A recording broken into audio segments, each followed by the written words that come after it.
Hello, dear learners. Good afternoon. Welcome to Fill the Form. First of all, welcome to all. आप सब लोग जल्दी जल्दी join हो जाइए मुझसे ताकि मैं आज की क्लास स्टार्ट कर सकूं। I am Ritu, I am your CDP teacher. आप लोग जल्दी जल्दी ज्वाइन हो जाइए सभी लोग। मैं क्लासेस को शुरू करती हूँ।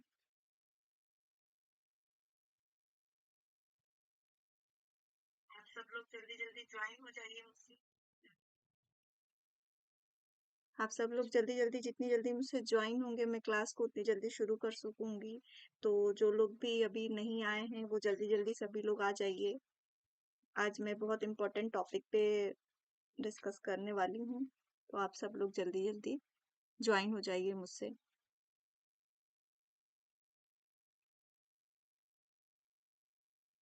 थोड़ी देर हम वेट कर लेते हैं ताकि सब लोग मुझसे ज्वाइन हो जाएं और फिर मैं आज की क्लासेस स्टार्ट कर सकूं।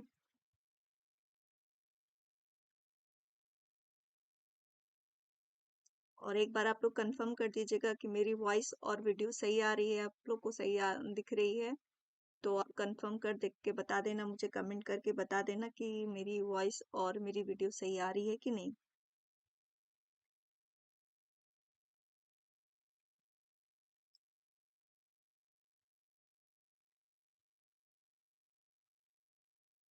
चलिए फिर हम आगे बढ़ते हैं, तब तक धीरे धीरे लोग जुड़ते रहेंगे। तो आज का क्लास स्टार्ट करते हैं।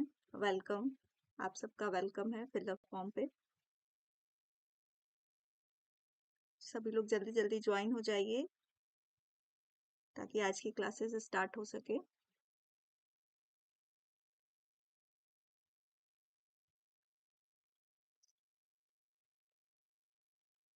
चलिए फिर आगे बढ़ते हैं। आज का जो ये पेज है, फर्स्ट पेज आपको दिख रहा है आपके स्क्रीन पर।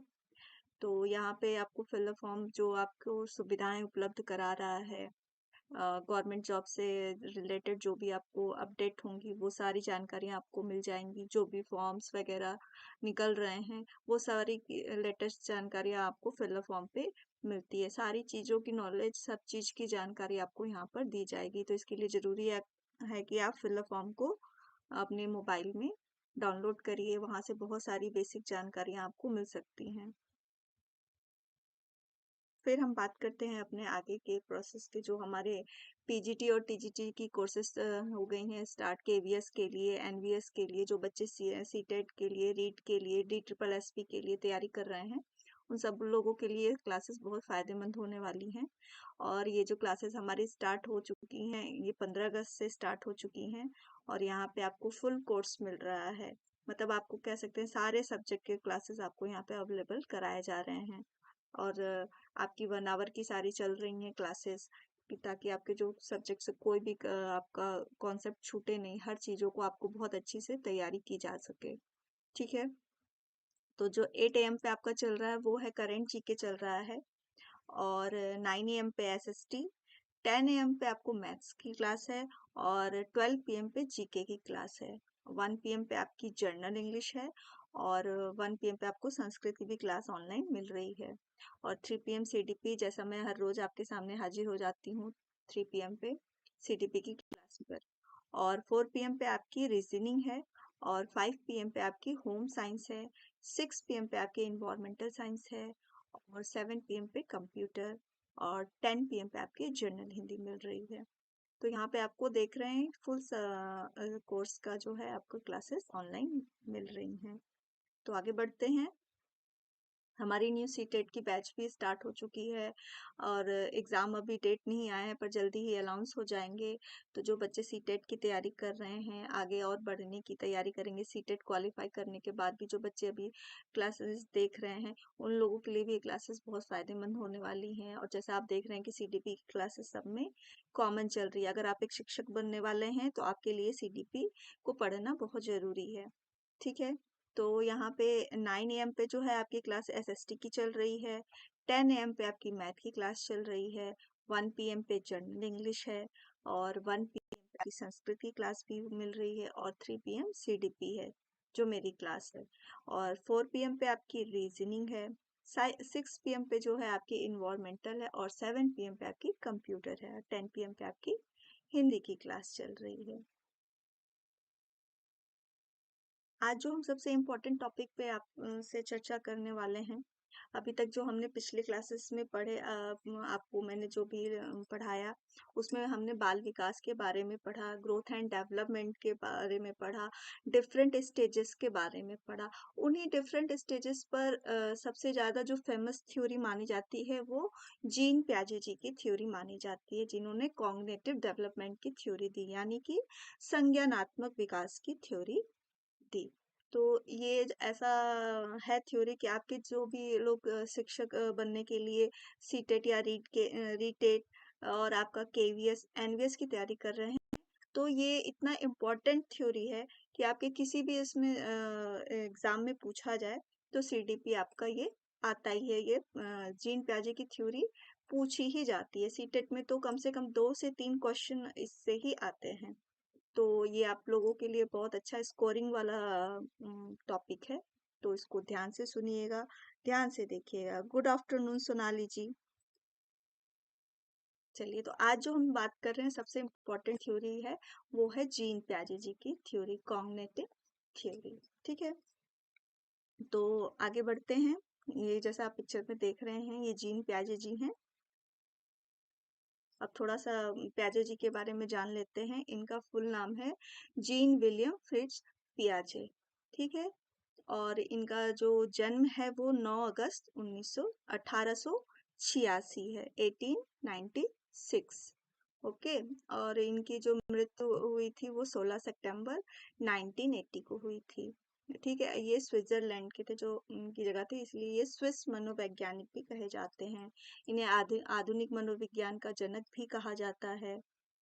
इन्होंने संज्ञानात्मक मनोविज्ञान पे बहुत सारे एक्सपेरिमेंट किए। इन्होंने अपने खुद के बच्चों को लेकर संज्ञानात्मक विकास को डेवलप किया कि बच्चे जो पैदा होते हैं तो उनका जो हमारे वातावरण में जो ज्ञान होता है, जो उनकी मानसिक क्रियाएं होती हैं, वो कैसे डेवलप होती हैं, किस तरह से उनका विकास होता है। इस पे इन्होंने विस्तार से पूरी अपने बच्चों के ऊपर, इनके 3 बच्चे थे, तीनों बच्चों पर इन्होंने इस थ्योरी को अप्लाई करके पूरा 1 बाय 1 प्रोसेस इसको जाना समझा। उसके बाद इन्होंने संज्ञानात्मक विकास की थ्योरी ले आई।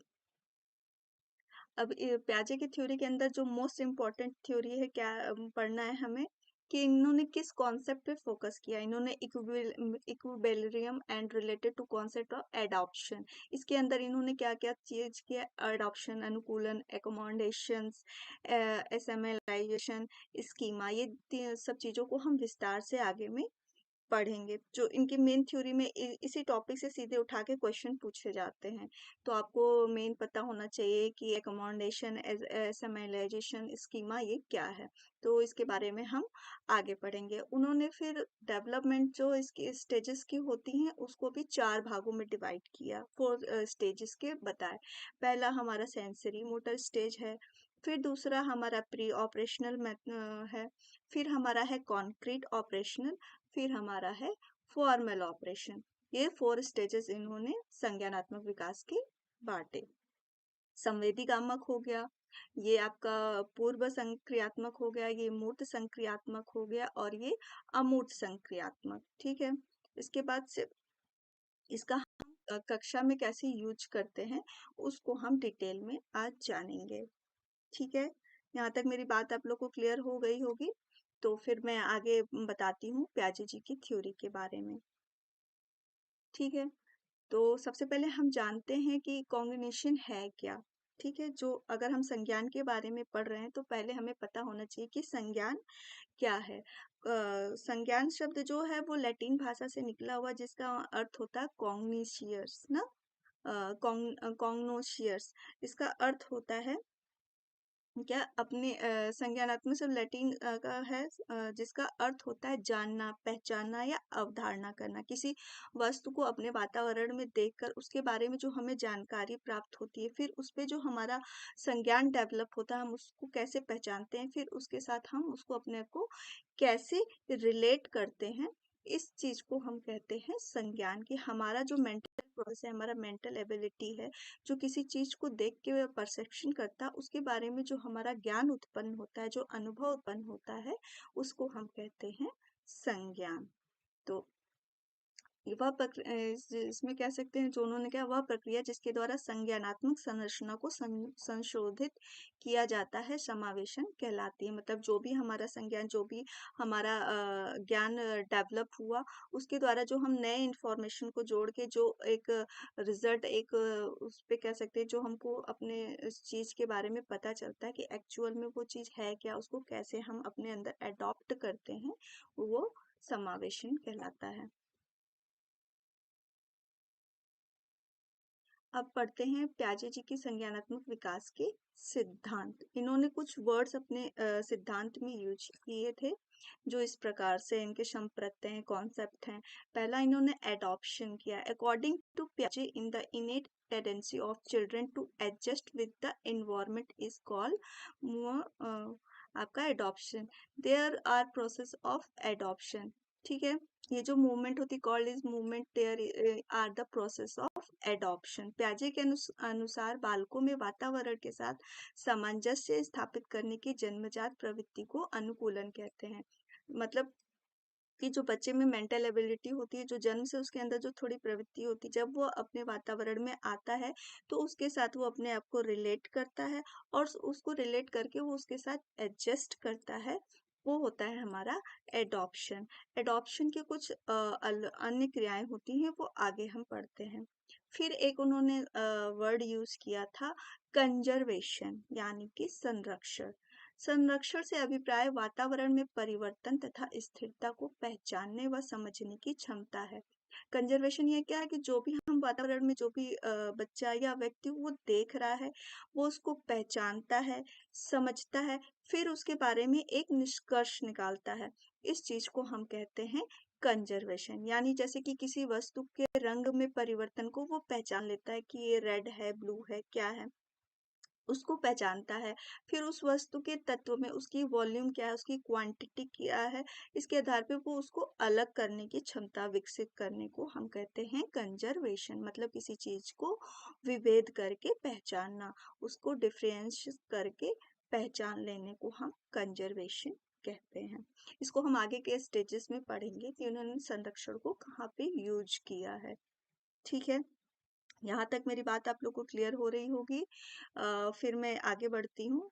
जो उनकी थ्योरीज के मेन कॉन्सेप्ट हैं, उनको हम लेकर आगे बढ़ते हैं। और इस थ्योरी को आप लोग बहुत अच्छे से एक बार समझ जाएंगे, तो आपको किसी भी तरह का प्रश्न अगर एग्जाम में पूछा जाता है, तो आपको उसको सॉल्व करने में दिक्कत नहीं होगी। बस उसके कॉन्सेप्ट को क्लियर होना चाहिए कि उन्होंने हर एक शब्द के पीछे क्या बात कही है, कि कंजर्वेशन क्या है, एडॉप्शन क्या है। इसके बाद उन्होंने स्कीमा के बारे में बात की, एसिमिलेशन, एकोमोडेशन, ये सब के बारे में जो हम one by one, step by step पढ़ेंगे, तो हम जानेंगे कि उन्होंने इस सब चीजों के बारे में क्या कहा था। ठीक है, फिर हम नेक्स्ट चलते हैं, बात करते हैं स्कीमा। उन्होंने अपने थ्योरी में स्कीमा शब्द का यूज किया। स्कीमा क्या होता है, कि हमें अपने वर्ड को जानने के, knowledge the help us to interact and understand the world. ऐसा ज्ञान जो हमें हमारे वातावरण को, हमारी दुनिया को समझने में हेल्प करता है, उसको क्या कहते हैं, स्कीमा कहते हैं। ठीक है, यहाँ तक स्कीमा आप लोग को समझ में आ गया होगा कि हम अपने वर्ड को कैसे डिस्क्राइब करते हैं, कैसे समझते हैं। वो जो ज्ञान हमें प्राप्त होता है अपने वर्ड को समझने के लिए, उसे हम स्कीमा कहते हैं। मतलब हमारा एक नॉलेज डेवलप होता है हमारे वर्ड के अकॉर्डिंग। ठीक है, यहाँ पे अब जो हमारा इसके अंदर आता है, वो होता है सेल्फ रियलाइजेशन, यानी एसिमिलेशन, यानी आत्मसात्करण। कि वो अपने अंदर कैसे उस बिहेवियर को, उस ज्ञान को आत्मसात करता है, उसको अपने अंदर एब्सॉर्ब करता है, लेता है। Assimilation means that the child restores to the action visited in the past of established normal with the weapon environment to solve his problem. आत्मसात्करण क्या होता है? अभिप्राय कि बालक अपनी समस्या का समाधान करने के लिए वातावरण के साथ सामंजस्य स्थापित करते हुए पूर्व में सीखी गई क्रियाओं का सहारा लेता है। यानी कि जो उसने स्कीमा अपना डेवलप किया, जो ज्ञान प्राप्त किया अपने वर्ड को समझने के लिए, वो पूर्व में सीखी गई क्रिया को नए अनुभव और नई क्रियाओं को साथ में जोड़कर जो क्रिया करता है और उसमें सामंजस्य स्थापित करता है, उसको कहते हैं सेल्फ रियलाइजेशन या एसिमिलेशन। ठीक है। Using an existing schema to deal with a new object, मतलब अपनी स्कीमा को यूज करके वो नए ऑब्जेक्ट के साथ रिलेट करके उस प्रॉब्लम को सॉल्व करता है, उसे हम कहते हैं आत्मसात्करण। यानी पूर्व में सीखी गई क्रियाओं को अपने नए व्यवहार में इंक्लूड करके जो वो नई स्थिति को समाधान करता है, उस समस्या को, प्रॉब्लम को सॉल्व करता है, उसको हम कहते हैं आत्मसात्करण। यानी पुरानी सीखी गई क्रिया को और नई सीखी गई क्रिया को एक साथ कंबाइन करता है। ओके, चलिए इसको हम आगे में एक पिक्चर के थ्रू भी समझेंगे। पहले इसका कॉन्सेप्ट को क्लियर करते हैं। हमारे पूर्व ज्ञान को नए ज्ञान से जोड़ना होता है हमारा आत्मसात्करण। फिर हम पढ़ते हैं एकोमोडेशन, चेंजिंग और altering new existing schema in light of new information. यहाँ पे क्या होता है, जो हमारा स्कीमा डेवलप हो गया उसको नए इंफॉर्मेशन के साथ हमने जोड़ लिया, लेकिन जब वहाँ पर हमारा स्कीमा जब फिट नहीं बैठा तो हमने क्या किया, उस स्कीमा को थोड़ा सा चेंज किया, अल्टर किया और नए इंफॉर्मेशन के साथ जोड़ा। उसको हम क्या कहते हैं? एकोमोडेशन। यानी नई जानकारी के प्रकाश में मौजूदा स्कीमा को बदलना या उसके साथ उसको अल्टरिंग करने को हम कहते हैं एकोमोडेशन। फिर हमारा आता है इक्विलिब्रेशन होल्डिंग, यानी कि साम्य धारण करना या समावेशन करना, संतुलन करना। ठीक है। इस प्रकार के प्रत्यय अनुकूलन से मिलता जुलता है। साम्य धारण में बालक आत्मसात्करण और समायोजन के बीच संतुलन स्थापित करता है, और साम्य धारण प्रत्यय में बालक आत्मसात्करण व समायोजन दोनों का प्रयोग करता है। यानी इसको कह सकते हैं, साम्य धारण वो स्थिति है जिसमें हम एसिमिलेशन और एकोमोडेशन दोनों में बैलेंस करके चलते हैं। जैसे किसी चीज को नए हमने हमारा जो स्कीमा डेवलप हुआ, फिर हमने उसे नए स्कीम अपने ज्ञान के साथ जोड़ा और वो फिट नहीं हुआ तो उसमें हमने चेंज किया, यानी उसको हमने संतुलन में लाया और अपना एक न्यू जो परसेप्शन है उसको डेवलप किया, तो वो हमारा हो गया साम्य धारण। अगर हम उस चीज को उसमें इंफॉर्मेशन को नहीं जोड़ के उसके साथ बैलेंस नहीं बनाते हैं, तो जो हमारा ज्ञान होता है वो अनबैलेंस हो जाता है। यानी कहने का मतलब है कि यहाँ पे हमने एसिमिलेशन और एकोमोडेशन में जो बैलेंस बना के चलते हैं उसको हम कहते हैं साम्य धारण।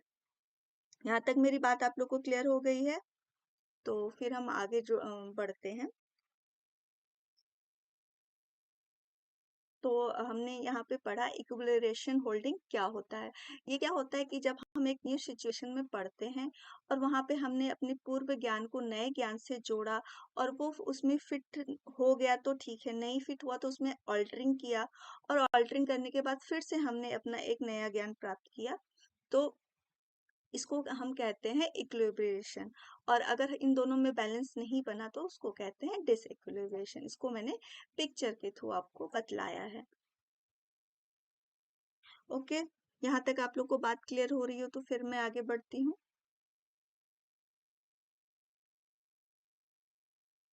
चलिए, इसको मैंने एक इस पिक्चर के थ्रू आपको बताया है। जैसे यहाँ पे एक बच्चा है, उसने पहले अपना स्कीमा डेवलप, उसने एक बिल्ली को देखा। यहाँ पे उसका स्कीमा डेवलप हुआ कि ये एक बिल्ली है। ठीक है, उसने जान लिया कि ये एक बिल्ली है। उसने अपने वातावरण से एक ज्ञान प्राप्त किया कि इस एनिमल को बिल्ली कहते हैं। ठीक है। फिर वो दूसरे दिन क्या हुआ कि उसने एक शेर के बच्चे को देखा। तो उसने क्या अपना पूर्व ज्ञान को, जो उसने पहले बिल्ली को देखा था, उसने अपने नए ज्ञान को इससे जोड़ा। तो उसने क्या देखा कि वो उसको भी बिल्ली बुलाता है। तो उसकी जो बहन होती है वो क्या बोलती है, नहीं ये बिल्ली नहीं है, ये कब है, यानी एक टाइगर का बच्चा है। उसने क्या अपना पूर्व स्कीमा डेवलप किया कि इसके 4 पैर हैं, ये इसकी तरह दिखता है, तो मतलब इसकी तरह दिखने वाला जो जानवर है ये भी बिल्ली है। लेकिन यहाँ पे जब उसकी बहन ने बताया कि नहीं ये बिल्ली नहीं है, ये शेर है, तो उसने क्या किया अपने जो स्कीमा है उसमें चेंजेस किए, ऑल्टरिंग किया कि नहीं, मतलब जिसके 4 पैर वो एक जैसे थे, दोनों एक जैसे नहीं होते हैं, दोनों एक जैसे दिखते हैं पर दोनों अलग हैं। तो यहाँ पे उसका जो इन दोनों के बीच में जो संतुलन हुआ वो जान गया कि ये जो एनिमल है इसको बिल्ली बोलते हैं और ये क्या होता है हमारा कब होता है, टाइगर के बच्चा जो है वो कब है। तो उसने अपने नए ज्ञान को पुराने ज्ञान से जोड़ा, जब वो उसमें फिट नहीं हुआ तो उसने उसको ऑल्टरिंग किया, ऑल्टरिंग करने के बाद वो उन दोनों में डिफरेंस करना जान गया कि ये दोनों क्या हैं, अलग हैं। तो यहाँ पे जो मैंने आपको समझाया कि उसने एसिमिलेशन और एकोमोडेशन के बीच में डिफरेंस करके उसके बीच में बैलेंस बना लिया, तो उसका जो स्कीमा है अपने वर्ड को या इस चीज को जानने के बारे में वो चीज उसके अंदर डेवलप हो गई। ठीक है, यहाँ तक मेरी बात आप लोग को क्लियर हो रही होगी। तो फिर हम आगे बढ़ते हैं।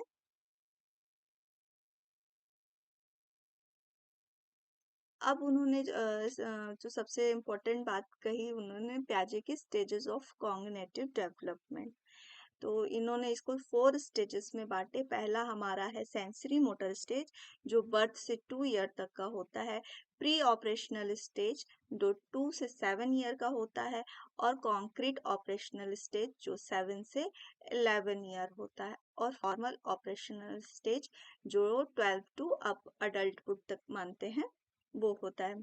ठीक है, तो ये जो 4 स्टेजेस हैं इसके अंदर इन्होंने सारी चीज बताया कि इस एज में बच्चे के क्या काम करते हैं।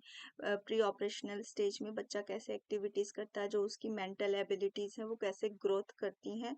और कॉन्क्रीट में जैसा कि आप देख रहे हैं पहले स्टेज में बच्चा क्या होता है, बिल्कुल डिपेंडेंट होता है अपने पेरेंट्स पे, अपने सेंसरी ऑर्गन्स पे, मतलब यहाँ पे उन्होंने संवेदी काम के स्टेज को कहा।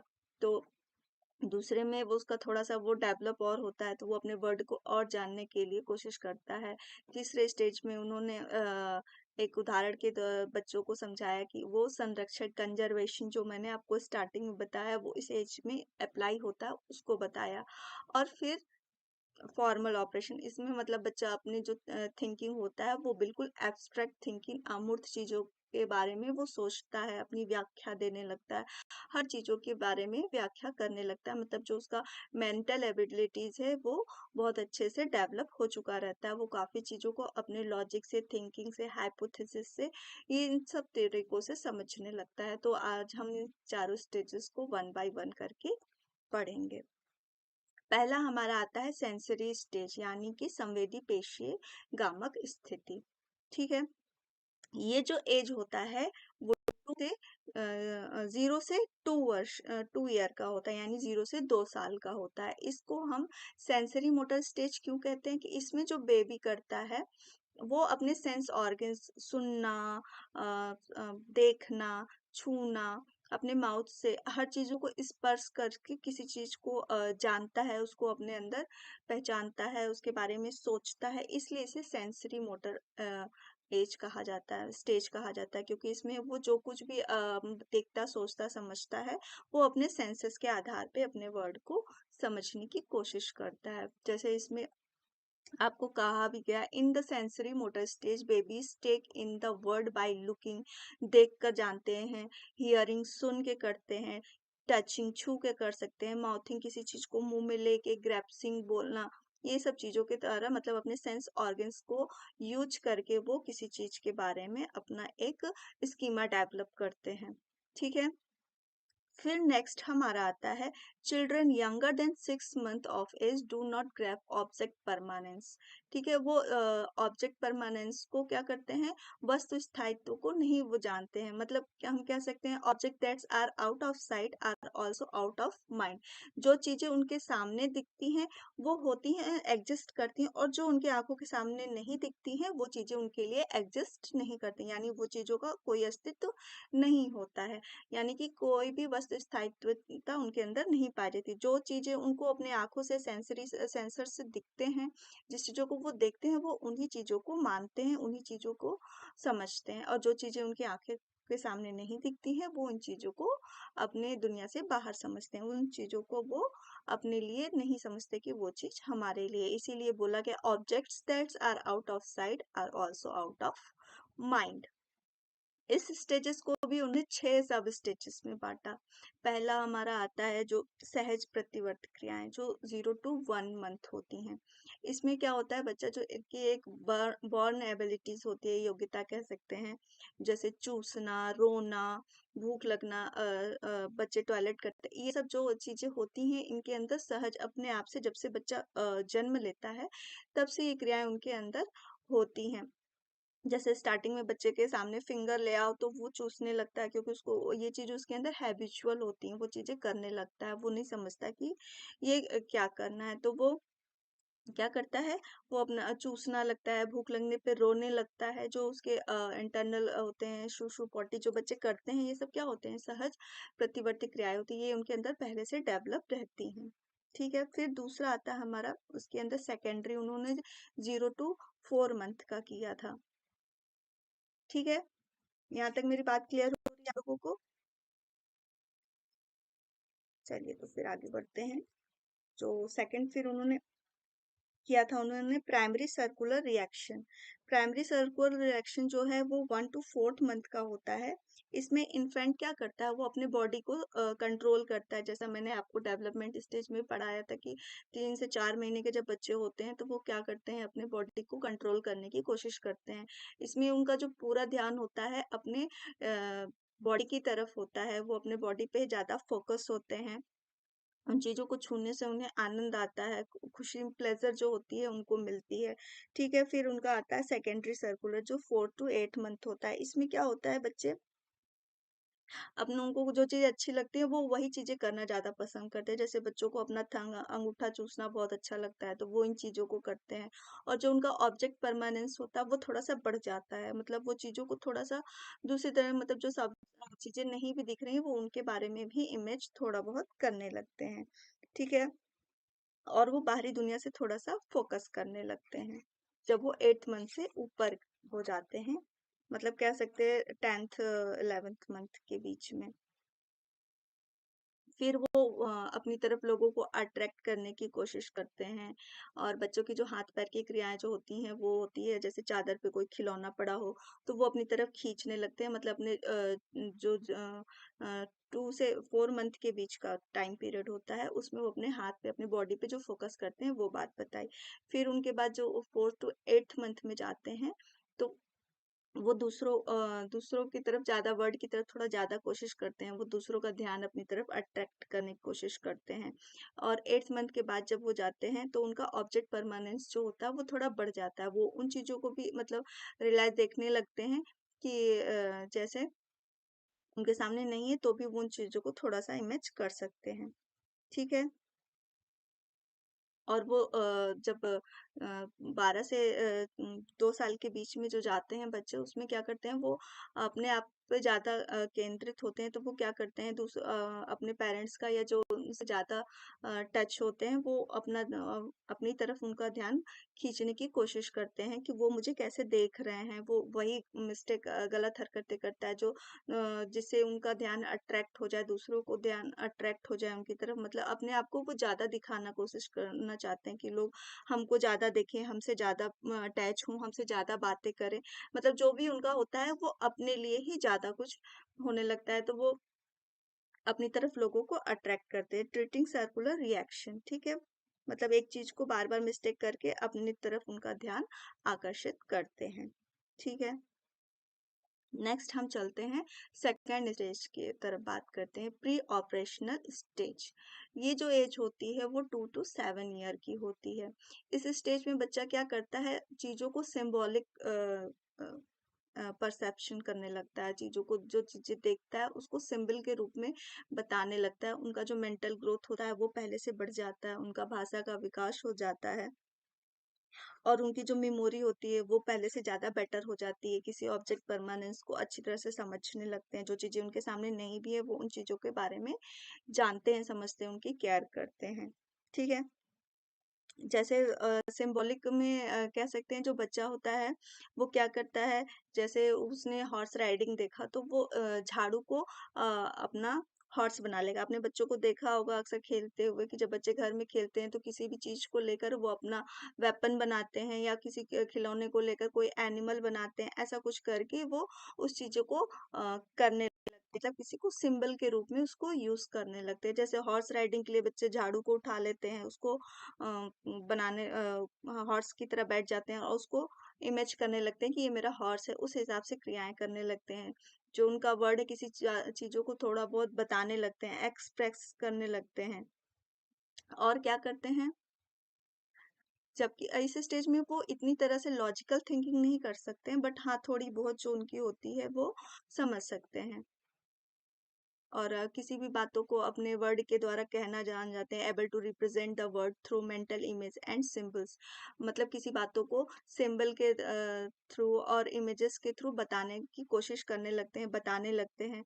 But in this is the symbol depend on his own perception. लेकिन जो इस समय वो बताते हैं इनकी खुद की जो परसेप्शन करते हैं, जो अपनी अवधारणा होती है किसी चीज के बारे में सोचने की, समझने की, वो उसको अपने वर्डों में बताते हैं। ठीक है, यहाँ तक मेरी बात आप लोग को क्लियर हो रही है? तो फिर आगे बढ़ते हैं। इस स्टेज की भी इन्होंने दो स्टेजेस बताई थी। पहला था इनका प्री कॉन्सेप्चुअल, जो 2 से 4 साल तक का था। इसमें क्या होता है बच्चा कि वो अहम केंद्रित होता है, वो हर चीजों को अपने पॉइंट ऑफ व्यू से देखता है। जो चीजें उसको सही लगती है वो उन्हीं को सही मानता है, वो दूसरों की परवाह नहीं करता है। और 2 से 4 साल का जो समय होता है वो लिविंग और नॉन लिविंग चीजों को नहीं जानता है। जैसे एक छोटी बच्ची हुआ या बच्चा हुआ, तो वो अपने टेडी बियर को नॉन लिविंग थिंग में नहीं जानती, वो अपने उससे बातें शेयर करती है, सब कुछ जानती है, उसको ऐसा लगता है कि वो सब कुछ हमारी बातें सुन रहा होगा। या अपने घर में हमने देखा कि बच्चा अगर गिर जाता है, उसे वो रोने लगता है, चोट लग जाती है, तो हम फर्श को जब मारते हैं कि नहीं मैंने इसको मार दिया, इसको चोट लग गई, तो उसको ये चीज नहीं समझ में आता है कि ये नॉन लिविंग थिंग चीज है, इसको इसका इफेक्ट नहीं होगा, लेकिन उसमें ही खुश हो जाता है। तो इस एज में हम कह सकते हैं बच्चे जो होते हैं उनको इसका डिफरेंस नहीं पता होता है कि नॉन लिविंग थिंग क्या है और लिविंग थिंग क्या है। फिर दूसरा हमारा एक इसमें स्टेज आता है, वो होता है 4 से 7 साल का जो होता है स्टेज। इसमें क्या होता है, वो डिफिकल्ट कंजर्वेशन जो होते हैं, संरक्षण जो होते हैं, मतलब किसी चीज को भेद करना, वो ठीक से नहीं इनका डेवलप हुआ रहता है। जैसे उनको नॉर्मल काउंटिंग 1 to 10 तो आती होगी, लेकिन उसको रिवर्स काउंटिंग अगर बोल दिया जाए तो वो उस चीज को नहीं कर पाएंगे। इसको एक एग्जाम्पल के थ्रू और हम समझ सकते हैं। जैसे अगर किसी बच्चे को हमने 2 glass same same same amount में लिक्विड दिया और दोनों के ग्लास के शेप्स में बस अंतर करके अगर उसमें हमने पूछा कि किस में लिक्विड ज्यादा है, तो ऑब्वियसली बड़े वाले ग्लास में बोलेगा कि उसके पास जो लिक्विड है वो ज्यादा है।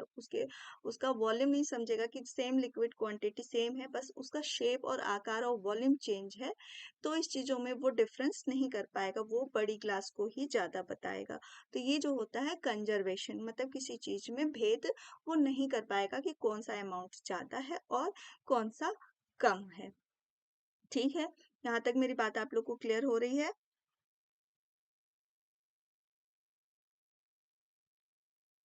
चलिए, फिर यहाँ तक बात क्लियर हो रही है तो हम आगे बढ़ें। अगर आपको कोई चीज़ समझने में दिक्कत, डिफ़िकल्टी हो रही हो तो एक बार आप प्लीज़ कमेंट करके बता देना। जो लोग मुझसे लाइव हो रहे हैं, वो लोग बताते भी चलें कि चीज़ें आपको क्लियर हो रही हैं या नहीं, तो मैं इस चीज़ों को दोबारा भी आप लोगों के लिए क्लियर कर पाऊँगी। नेक्स्ट हमारा आता है कॉन्क्रीट ऑपरेशनल स्टेज। यह स्टेज जो होता है ये 7 से 11 वर्ष का स्टेज होता है। इसको कहते हैं मूर्त संक्रियात्मक अवस्था। ठीक है, इसमें क्या करते हैं, children begin to reason logically about the world. वो अपनी दुनिया को एक रीजन, एक लॉजिक, एक तर्क और चिंतन के और एक बेसिक लॉजिक के थ्रू पे अपने वर्ड को समझने की कोशिश करते हैं। यहाँ पे जो उनका कॉग्निशन होता है वो काफी डेवलप हो चुका रहता है, जो 7 to 11 ईयर का एज होता है। यहाँ पे बच्चा बता सकता है कि उसका कंजर्वेशन जो होता है वो बढ़ गया रहता है। वो जान जाते हैं कि नहीं, ये जो ग्लास है जो उसके सामने दिख रही है, इसमें किसमें वो ज्यादा वाटर है, यानी कि इसका जो शेप बड़ा है और इसका वॉल्यूम जो है दोनों का सेम नहीं है, बट जो क्वांटिटी है वो दोनों की सेम है।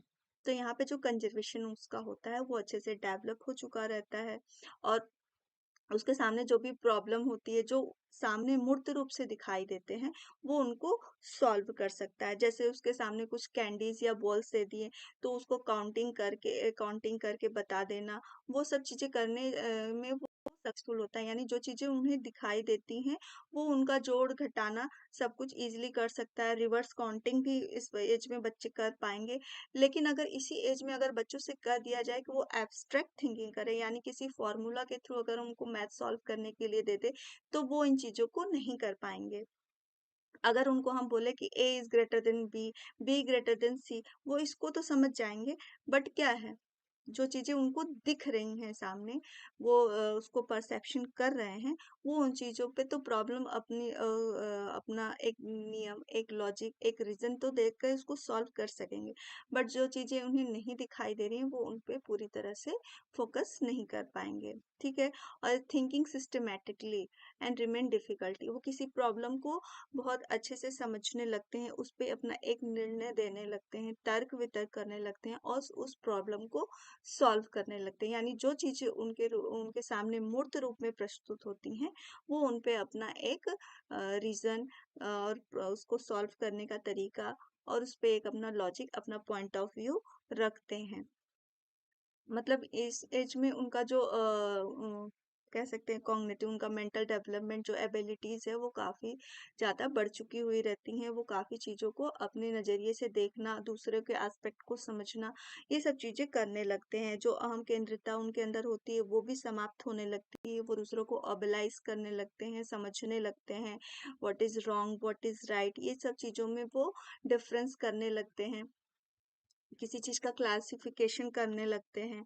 जैसे कह सकते हैं कि एनिमल्स के, वो कौन से एनिमल्स वाटर में रहते हैं, कौन से एनिमल्स हैं जो ग्राउंड पे रहते हैं, कौन से हैं जो मांसाहारी हैं, कौन से हैं जो शाकाहारी हैं। इन सब चीजों का क्लासिफिकेशन भी बच्चों को अच्छे से कर लेते हैं। मतलब किसी चीज का वर्ग भेद भी वो अच्छे से कर पाते हैं। ठीक है, यहाँ तक मेरी बात आप लोग को क्लियर हो रही है? अगर मेरी यहाँ तक आप लोग को बात क्लियर हो रही है, तो फिर हम आगे बढ़ें।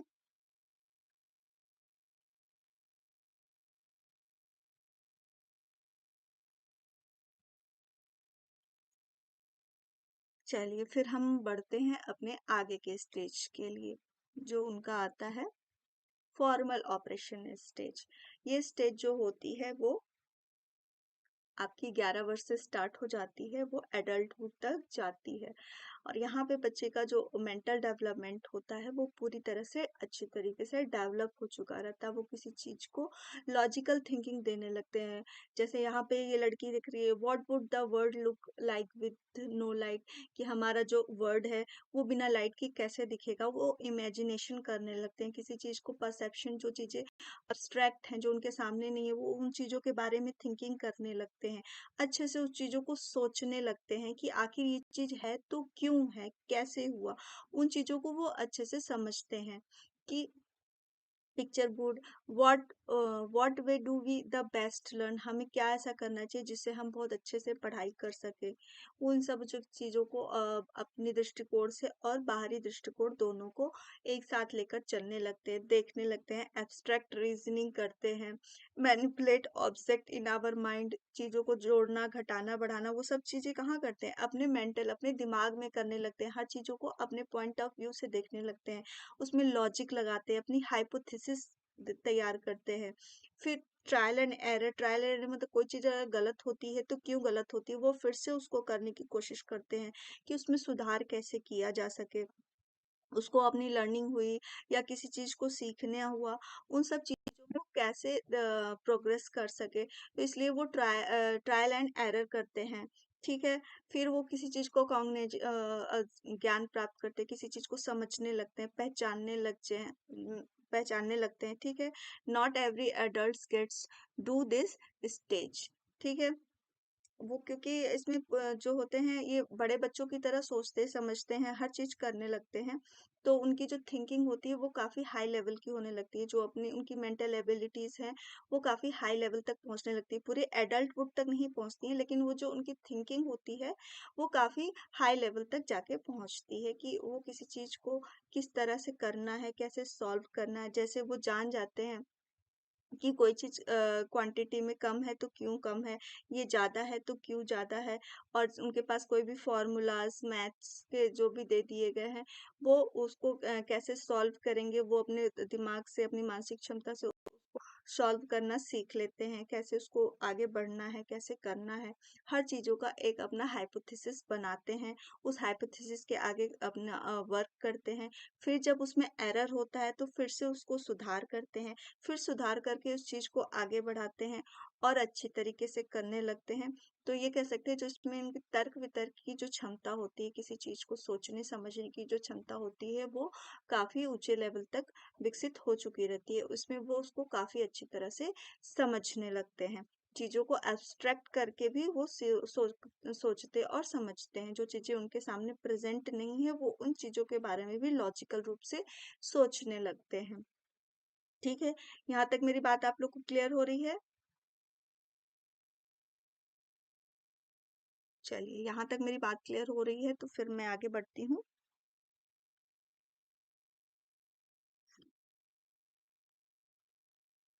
पियाजे के संज्ञानात्मक दृष्टिकोण को शिक्षा में कैसे यूज किया जाता है, इसको कैसे शिक्षा में अप्लाई किया गया। तो मेक अ बेटर करिकुलम, एक बेहतर पाठ्यक्रम बनाने। जब हम बच्चे के हर एक दृष्टिकोण को लेके चलते हैं कि वो किस एज में कैसा विकास होता है, उसका उसका जो मेंटल ग्रोथ है वो कैसा है, किस हिसाब से है, तो वो हमें क्या हेल्प करता है, एक अच्छा पाठ्यक्रम बनाने में हेल्प करता है। जब हम बच्चे की मेंटल एबिलिटीज को जानेंगे कि वो किस एज में कैसे डेवलप होता है, वो किस तरह से सोचता है, क्या उसका नजरिया है, तो एक शिक्षक के रूप में जब आप पाठ्यक्रम तैयार करते हैं या पूरी फैकल्टी जो है वो तैयार करती है, तो वो बच्चे के ग्रोथ को, मेंटल ग्रोथ को देखते हुए उस पाठ्यक्रम को तैयार करती है। तो एक बेहतर पाठ्यक्रम बनाने के में भी जो हम बच्चे को संज्ञान को समझ जाते हैं, तो ये हमें बहुत हेल्पफुल होता है। फिर नेक्स्ट हम आते हैं सही को करिकुलम एक्टिविटी या एम्फेसिस ऑन डिस्कवरी अप्रोच। और एक हमारा है use collaborative as well individual activities because kids learn as much from each other as from parents और टीचर। फिर हमें जो अपने पाठ्यक्रम के साथ जो दूसरा स्टेप साथ में लेना चाहिए कि जो बच्चा है, जो हमारा लर्नर, उसे व्यक्तिगत रूप से ही नहीं सिखाना चाहिए, बल्कि उसे ग्रुप के रूप में कोई कार्य देकर सिखाना चाहिए। जब तक बच्चा एक अकेला बच्चा अकेले कम सीखता है, जबकि वो कि साथ में रहकर ज़्यादा कुछ एक्टिविटीज करता है और वो कुछ ज़्यादा सीखता है अपने मम्मी पापा और शिक्षक के साथ, जितना कि वो अपने मम्मी पापा और शिक्षक के साथ नहीं सीख पाता। वो ग्रुप में ज़्यादा एक्टिव रहेगा, ज़्यादा लोगों को देखेगा, ज़्यादा कुछ सीखेगा। ये बात उन्होंने इस थ्योरी के बारे में बताया कि शिक्षा में इसका उपयोग कैसे कर सकते हैं। सीखने में खोज दृष्टिकोण पर जोर। प्याजे जी ने कहा कि हर एक बच्चा क्या होता है, एक नन्हा वैज्ञानिक होता है। मतलब वैज्ञान मतलब सर्च करना, रिसर्च करना, उसे किसी चीज की खोज करना। मतलब अगर वो कोई चीज को देखता है तो वो उसकी चीजों के बारे में रिसर्च करता है, उसकी अपनी समझ का निर्माण करता है। जैसे कोई बच्चे को ढेर सारे बाउल्स दे दिए गए डिफरेंट शेप्स के और उसने एक क्रम से उसको लगा दिया, तो ये क्या प्रदर्शित करता है कि उसकी मेंटल एबिलिटीज को करता है कि उसने अपनी समझ से उस चीजों का एक सीक्वेंस में लगाया। तो ये चीज उसको दर्शाती है कि एक बच्चा क्या होता है, रिसर्चर होता है, वो अपने दृष्टिकोण से अपनी समझ को विकसित करता है। फिर आता है सह पाठ्यक्रम गतिविधियां। दूसरा हमारा जो आता है सह पाठ्यक्रम गतिविधियां, जो शिक्षक करिकुलम तैयार करता है, उसके साथ एक को करिकुलम भी तैयार करना चाहिए, ताकि जो उसकी मेंटल एबिलिटीज हैं, जैसे स्कूल में हम ढेर सारी कंपटीशन कराते हैं, खेल होता है, हर तरीकों से बच्चों का जो ग्रोथ होना चाहिए वो साथ में लेकर चलना चाहिए। केवल किताबी ज्ञान पर ध्यान देते हुए उसके सारे सर्वांगीण विकास पर ध्यान देना चाहिए कि उसका जो बॉडी स्ट्रक्चर है, जो उसका मेंटल ग्रोथ है, वो हर तरीके से बढ़े। खेल जब बच्चा खेलता है तो उसका व्यायाम एक्सरसाइज जो होती है वो बढ़ती है। जब बच्चा ग्रुप में रहता है तो उसकी जो समूह भावना होती है वो दूसरों के साथ ज़्यादा सीखने की कोशिश करता है, हर चीज़ें ज़्यादा एक दूसरे से ज़्यादा एडजस्ट करता है। जो उसके नए नए नॉलेज होते हैं वो बाहर जाके दूसरे एक्टिविटीज़ के द्वारा और वो बढ़ते हैं, आगे जाते हैं। फिर एक हमारा आता है एड्स, जो टीचिंग एड्स यूज़ करते हैं हम लोग। इंडिविजुअल एड्स विज़ुअल कर सकते हैं हम लोग, या वीडियो के थ्रू किसी भी चीज़ को दिखाना, लिसनिंग थ्रू, ये सब चीज़ों को ऐड यूज़ करके पिक्चर के थ्रू किसी चीज़ को समझाकर, किसी चीज़ को बताकर, पोएम्स वगैरह अक्सर हम क्या करते हैं छोटे बच्चों को स्पेशली जब प्राइमरी लेवल पर होते हैं, तो जो हम पोएम एक्टिविटीज़ कराते हैं, गा के, पिक्चर दिखा के, ये सब चीज़ कराते हैं, तो बच्चों को वो चीज़ें जल्दी याद होती हैं, जल्दी वो चीज़ें लर्न कर लेते हैं। जब वो चीज़ें वो करके सीखते हैं, मतलब लर्निंग बाय डूइंग, यहाँ पे जो क्रियाएँ चलती हैं, वो चीज़ बच्चे ज़्यादा करते हैं। जहाँ पर बच्चे कुछ सुन के सीखेंगे, वो चीज़ें ज़्यादा करके सीखेंगे। वो चीज़ें उनको लाइफ टाइम तक याद रहेंगी। मतलब कहने का मतलब यहाँ पे कि इन सब गतिविधियों को यूज़ करके जब हम एक बच्चे को एजुकेशन में देते हैं और इस तरह की बातों का ध्यान रख के जब बच्चे को आगे बढ़ाते हैं, तो जो उनका मेंटल ग्रोथ है, वो काफ़ी अच्छा होने लगता है, काफ़ी अच्छा डेवलप होता है। तो इन सब बातों को अगर हम ध्यान में रख के अपना टीचिंग यूज़ करते हैं, टीचिंग में इसको यूज़ करते हैं, तो जो हमारा टीचिंग लर्निंग प्रोसेस होता है, वो बहुत अच्छा होता है। तो इन सब चीज़ों को ध्यान में रखते हुए हमें बच्चे का एजुकेशन रखना चाहिए। इसलिए पियाजे जी का जो ये थ्योरी है एजुकेशन में बहुत ज़्यादा अप्लाई होता है और ये सब चीज़ें बहुत ज़्यादा पूछी जाती हैं कि इसका एजुकेशन कैसे यूज हुआ। उन्होंने डिफरेंट डिफरेंट एज पे बच्चों का कैसे मेंटल एबिलिटीज, उनका जो मेंटल ग्रोथ है वो कैसे होता है, जो एक साथ ग्रोथ नहीं होता। हर स्टेज में जो उनकी मेंटल एबिलिटीज है वो अलग अलग होती हैं, वो धीरे धीरे हर स्टेज में जाके डेवलप होती हैं। उसके अकॉर्डिंग अगर हम अपने टीचिंग को लेके चलते हैं कि इस एज में बच्चा है तो वो किन किन चीज़ों को सीख सकता है, किन किन चीज़ों को जान सकता है। इस चीज़ों को जब जानने के बाद वो चीज़ों को अप्लाई करेगा तो वो चीज़ें उनके लिए बेटर होंगी, मच बेटर हो जाएंगी। बच्चे को भी सीखने में आसानी हो जाएगी और एक शिक्षक के द्वारा भी उसको सिखाने में बहुत फायदेमंद हो जाती हैं। और इस तरह से उन्होंने हर चीज़ों को अलग अलग डिवाइड करके बताया है। यहाँ तक मेरी बात आप लोग को क्लियर हो रही होगी। अगर किसी भी तरह की आपको बात ना समझ में आए तो आप मुझे कमेंट करके बता सकते हैं। ठीक है, यहाँ तक आप लोग को बातें क्लियर हो गई हैं। चलिए, फिर आपको जो भी नोट्स के बारे में क्यूरी है, कुछ भी है, तो आप इस नंबर पे कांटेक्ट कर सकते हैं, फिलअप फॉर्म पे भी जा सकते हैं और पता कर सकते हैं कि ऐसा आपको नोट्स कहाँ से मिलेंगे, कैसे होंगे। तो आप ज़्यादा जानकारी के लिए हमारे इस वेबसाइट पर या इस नंबर पर कांटेक्ट कर सकते हैं, या फिर फॉर्म के ऐप पे भी जा सकते हैं, जिसे गूगल प्ले से आप डाउनलोड कर सकते हैं।